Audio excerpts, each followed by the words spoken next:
Olá,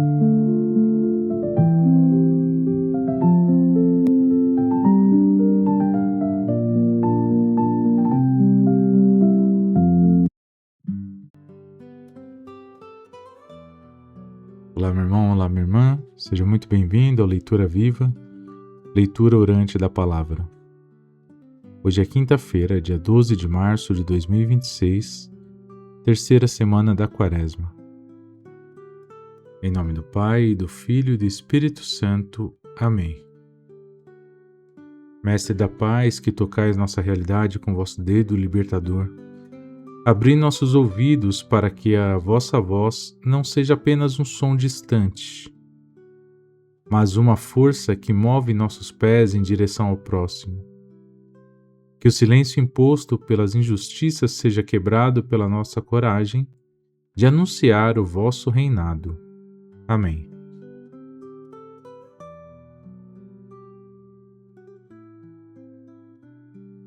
Leitura do livro de Jeremias. Assim fala o Senhor: dei esta ordem ao seu povo, dizendo: ouvi a minha voz, assim serei o vosso Deus, e vós sereis o meu povo. E segui adiante por todo o caminho que eu vos indicar, para serdes felizes. Mas eles não ouviram e não prestaram atenção. Ao contrário, seguindo as más inclinações do coração, andaram para trás e não para frente. Desde o dia em que seus pais saíram do Egito até o dia de hoje. A todos enviei meus servos, os profetas, e enviei-os cada dia, começando bem cedo. Mas não ouviram e não prestaram atenção. Ao contrário, obstinaram-se no erro, procedendo ainda pior que seus pais. Se falares todas essas coisas, eles não te escutarão, e se os chamares, não te darão resposta. Dirás então: esta é a nação que não escutou a voz do Senhor, seu Deus, e não aceitou correção. Sua fé morreu, foi arrancada de sua boca. Palavras do Senhor. Graças a Deus.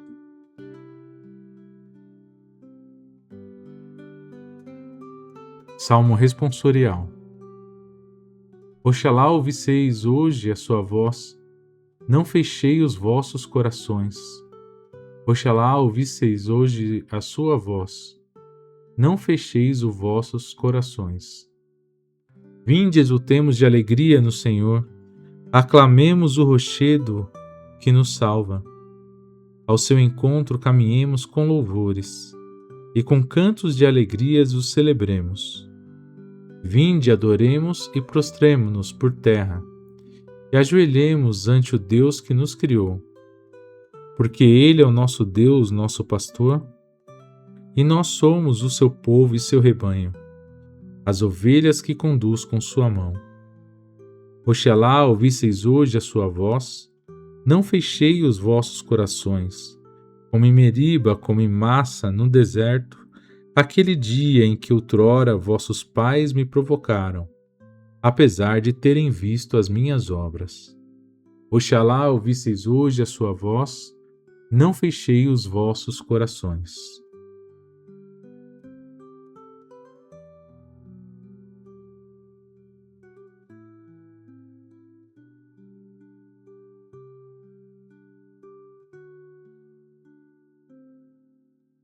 Proclamação do Evangelho de Jesus Cristo segundo Lucas. Naquele tempo, Jesus estava expulsando um demônio que era mudo. Quando o demônio saiu, o mudo começou a falar e as multidões ficaram admiradas. Mas alguns disseram: é por Beelzebu, o príncipe dos demônios, que ele expulsa os demônios. Outros, para tentar Jesus, pediram-lhe um sinal do céu. Mas, conhecendo seus pensamentos, Jesus disse-lhes: todo reino dividido contra si será destruído, e cairá uma casa por cima da outra. Ora, se até Satanás está dividido contra si mesmo, como poderá sobreviver o seu reino? Vós dizeis que é por Beelzebu que eu expulso os demônios? Se é por meio de Beelzebu que eu expulso os demônios, vossos filhos os expulsam por meio de quem? Por isso, eles mesmos serão vossos juízes. Mas se é pelo dedo de Deus que eu expulso os demônios, então chegou para vós o reino de Deus. Quando um homem forte e bem armado guarda a vossa própria casa, seus bens estão seguros. Mas quando chega um homem mais forte do que ele, vence-o, arranca-lhe a armadura na qual ele confiava e reparte o que roubou, quem não está comigo está contra mim, e quem não recolhe comigo dispersa. Palavras da salvação, glória a vós, Senhor. Minha irmã e meu irmão,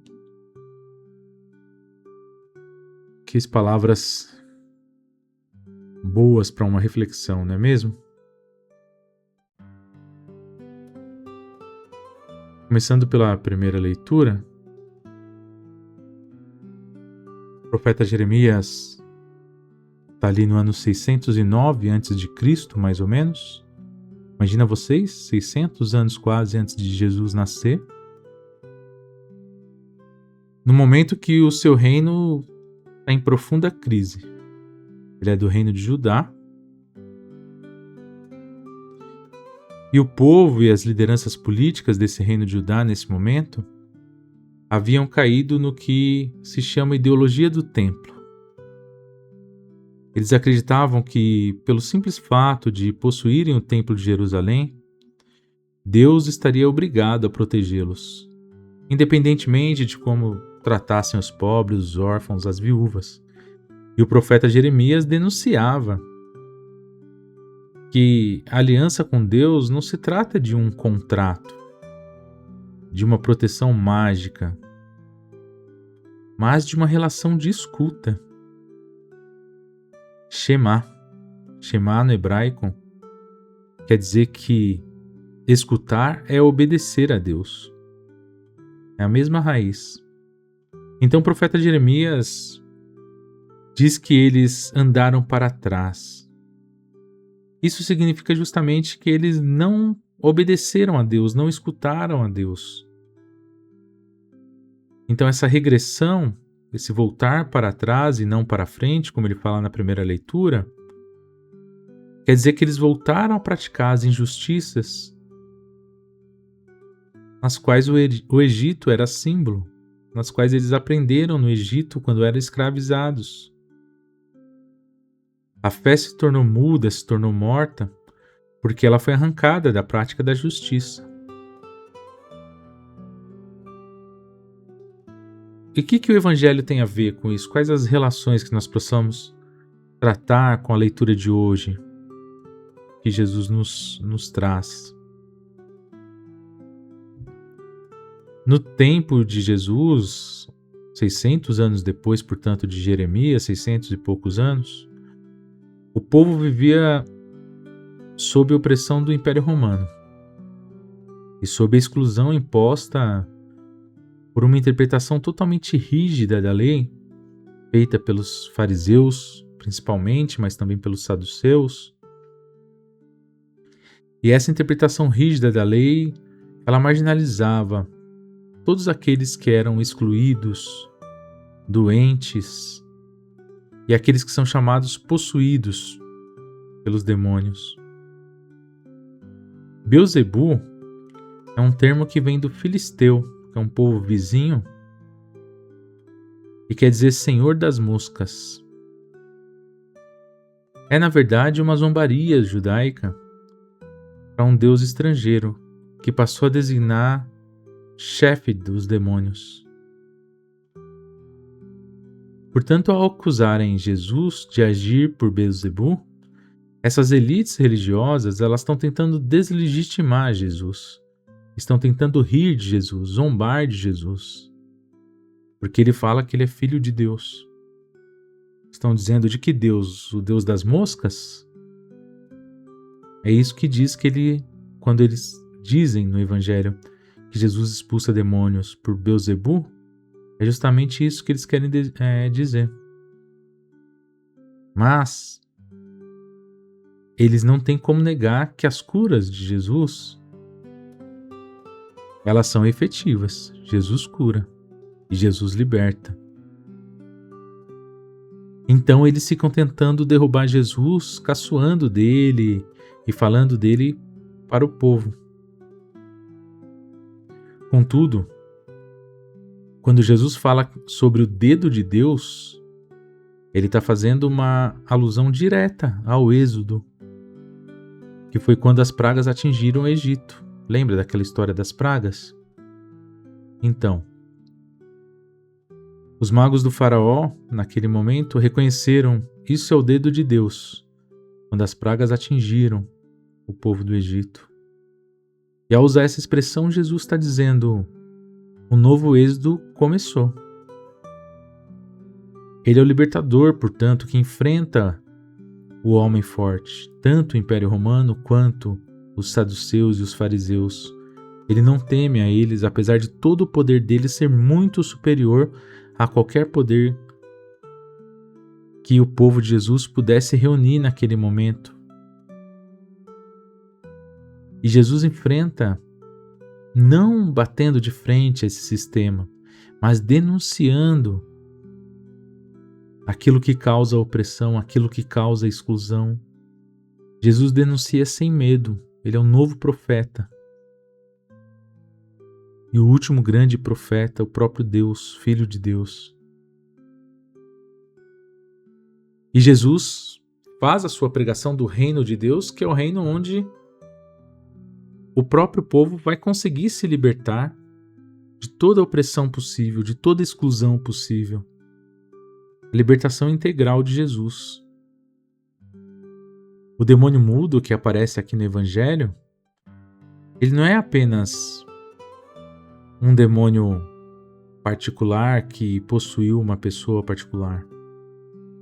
Ele representa os setores da sociedade que não têm voz política ou religiosa.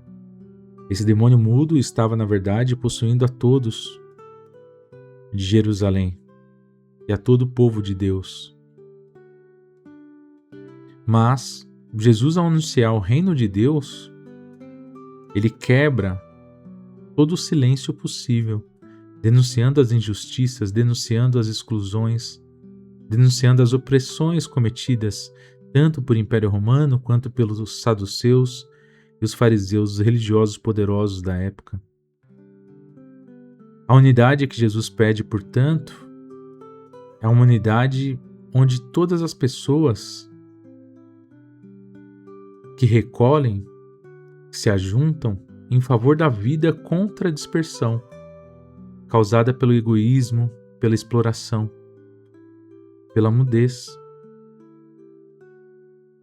Jesus usa outro termo hebraico nessa leitura muito importante, que é o ifiu, termo causativo para escutar.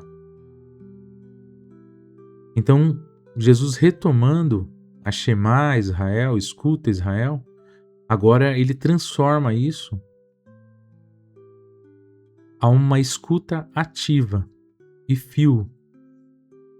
É uma escuta que faz, uma escuta que age.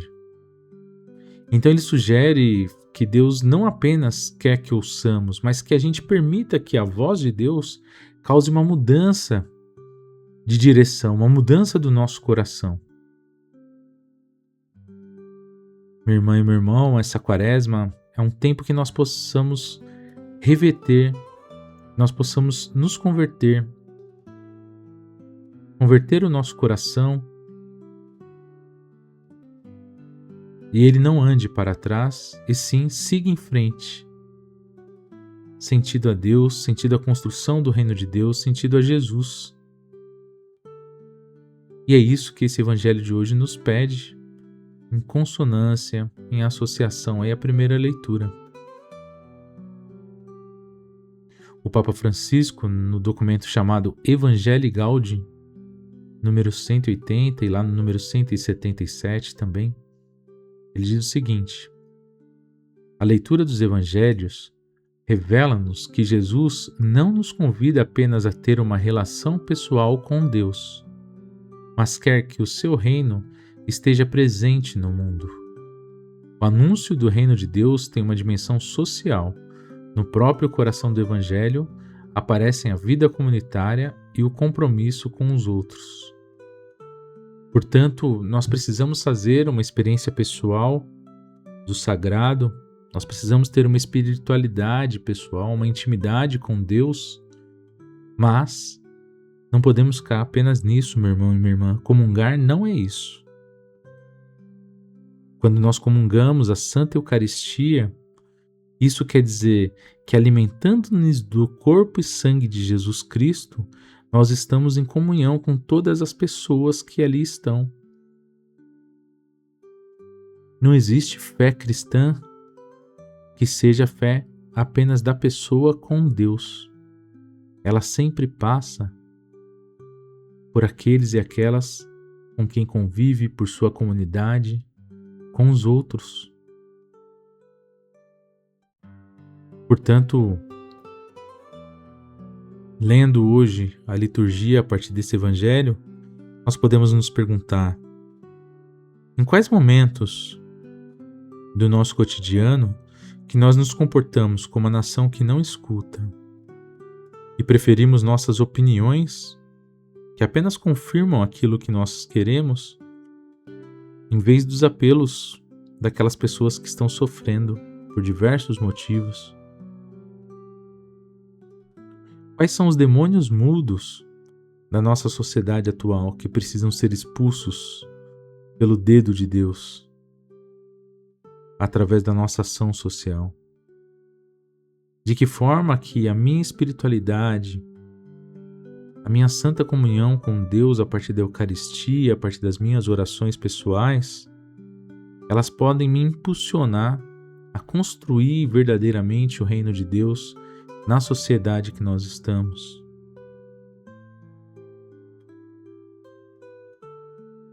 Peçamos para Deus que nos ajude nessa caminhada, nessas reflexões da Quaresma, e que a cada dia a gente possa converter-se verdadeiramente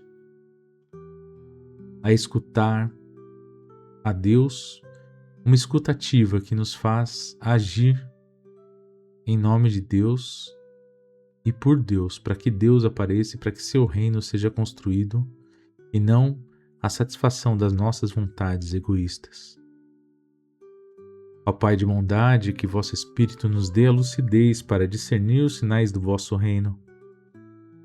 Que nossa voz nunca falte na defesa da dignidade humana e nossa mão jamais se feche para a partilha. Maria, Mãe da Esperança e Mulher do Silêncio, que gera a palavra, ensinai-nos a ouvir com coração e a agir com coragem.